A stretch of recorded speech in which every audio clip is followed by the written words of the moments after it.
नमस्कार, आप देख रहे हैं कशिश न्यूज़ का डिजिटल प्लेटफॉर्म और आपके साथ मैं हूं दीपक शर्मा। मॉनसून तो खत्म हो गया, यानी कि नदियों में जो आया उफान था वो थम गया होगा। अगर आप ऐसा सोच रहे हैं तो शायद आप गंगा के किनारे या किसी और नदी के किनारे रहते नहीं हैं, हाल फिलहाल में वहाँ गए नहीं हैं और नदियों ने एक बार फिर से जो रौद्र रूप धारण कर रखा है उसे आपने देखा नहीं है। हम आपको उसकी एक झलक दिखाने वाले हैं जिसे देखकर आप अंदर तक हिल जाएंगे। ऐसे वीडियो तो आपने कई बार देखे होंगे जो आपने टेलीविज़न स्क्रीन पर देखा है। एक घर नदी के कटाव के कारण उसमें विलीन हो गया।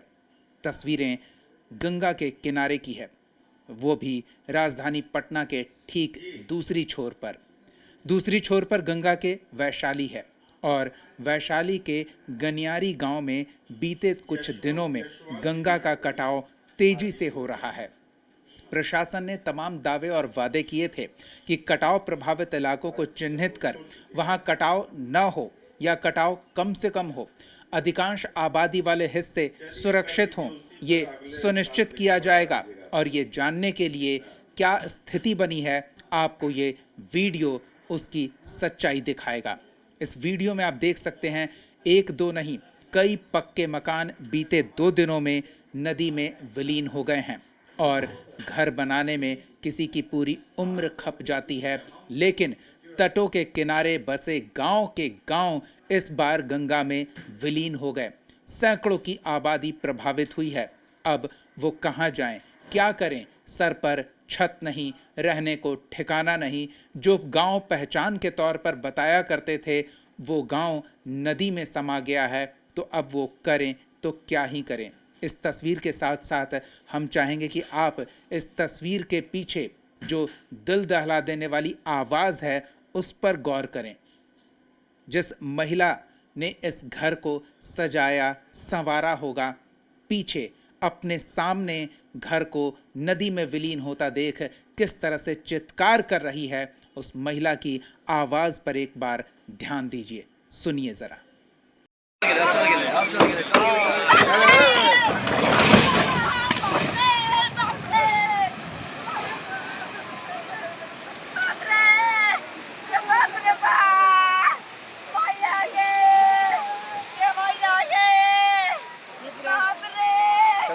सुना आपने, ये दर्द शायद किसी और वजह से हो ना हो, लेकिन आपकी ज़िंदगी भर की पहचान को ख़त्म होता वो भी अपनी आँखों के सामने देखकर, ये सोचकर कि अब आगे कहाँ जाएंगे, कौन सा ठिकाना होगा जिसमें वो अपने आप को छिपाकर सुरक्षित महसूस कर पाएंगे, वो कौन सी दीवारें होंगी जिसके शरण में वो रात बिता सकेंगे। अब सर पर बस तिरपाल का सहारा बचा है।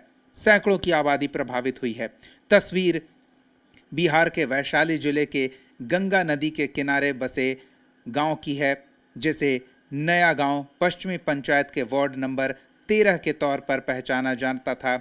गनियारी दियारा बांध पर बसा हुआ ये गांव गंगा के तेज कटाव के कारण अब लापता हो गया है। जी हाँ, सही सुना आपने, पूरा गांव लापता हो गया है। बस एक दो इमारतें बची हैं, वो भी कल तक बची रहेंगी या नहीं इसकी कोई गारंटी नहीं है, क्योंकि गंगा का पानी तेजी से अपना रास्ता बदल रहा है और आबादी वाला इलाका उसकी चपेट में आ गया है। और ऐसे कई पक्की इमारतें जिनकी नींव पूरी मजबूती के साथ उन्हें बनाने वालों ने इस उम्मीद में डाली थी कि कम से कम उनके आगे की पीढ़ियां तो नहीं, उनका जीवन इस घर में सुरक्षित बीत जाएगा, वो अपनी आंखों के सामने अपने घर को नदी में विलीन होता देख रहे हैं।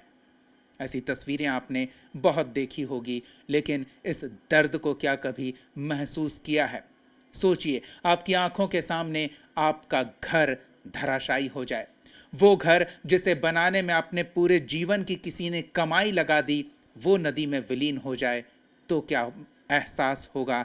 वो क्या एहसास आप कर सकते हैं? उस दर्द को क्या आप महसूस कर सकते हैं? इस दर्द के पीछे जिम्मेदार कौन है, क्या आप बता सकते हैं? कमेंट सेक्शन में अपनी राय जरूर साझा करें और इस तरह के वीडियो को देखकर इग्नोर कर जाते होंगे, क्योंकि शायद आप नदी के तट से बहुत दूर सुरक्षित अपने घर में, अपने मकान में, अपने अपार्टमेंट में रह रहे होंगे। लेकिन अब सोचिए, जब इनका घर नदी में विलीन हो गया तब आगे ये क्या करेंगे। एक भरा पूरा परिवार सड़क पर आ गया, पक्की इमारतें इस तरह से नदी में धराशायी हो गई, तो सोचिए वो जो अपना जीवन सुरक्षित बिताने का सपना सजोए हुए एक घर को संवार रहे थे, चार दीवारी को घर बना रहे थे, उनका अब क्या होगा, उनके मन पर क्या बीत रही होगी। सरकार इनके लिए राहत मुहैया करा रही है। प्रभावित लोगों के खाते में 7,000 रुपए भेजे जा रहे हैं। लेकिन बताइए, 7,000 में क्या ही होगा। अगर पहले से इस बात को चिन्हित किया जा सकता है कि नदी की तेज धार से कटाव प्रभावित इलाका कौन सा हो सकता है, तटबंधों को सुरक्षित रखने के लिए क्या तैयारी की जा सकती है, और उस तैयारी पर पूरी तत्परता के साथ अधिकारी और कर्मचारी मुकम्मल व्यवस्था करते, तो शायद ये दिन इस गांव के लोगों को नहीं देखना पड़ता। स्थानीय निवासी भोला राय कहते हैं कि प्रभावित परिवार अब खुले आसमान के नीचे रहने को मजबूर हैं। लोग जल्दबाजी में अपने घरों से जितना सामान निकाल सकते थे निकाल लिया, लेकिन अब घर ही नहीं है तो सामान लेकर वो जाएंगे कहाँ।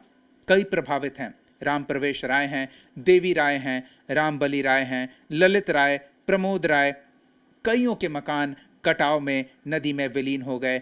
करीब 600 से ज़्यादा लोगों की जानकारी ग्रामीण दे रहे हैं जो इस कटाव से प्रभावित हुए हैं, जिनकी आजीविका संकट में है, उनके सर पर अब छत नहीं है। गनियारी के दियारा बांध की ये हकीकत से हमने आपको रूबरू कराया। कमेंट सेक्शन में अपनी राय जरूर साझा करें। जिम्मेदार कौन है, जवाबदेही किसकी होगी, और इन परिवारों का 7,000 के मुआवजा में क्या ही होगा। क्या सरकार को इन्हें और सुविधा नहीं देनी चाहिए? फिलहाल इतना ही। कमेंट सेक्शन में अपनी राय की प्रतीक्षा होगी। हमारे चैनल को सब्सक्राइब करना ना भूलें। बहुत बहुत धन्यवाद जुड़ने के लिए। नमस्कार।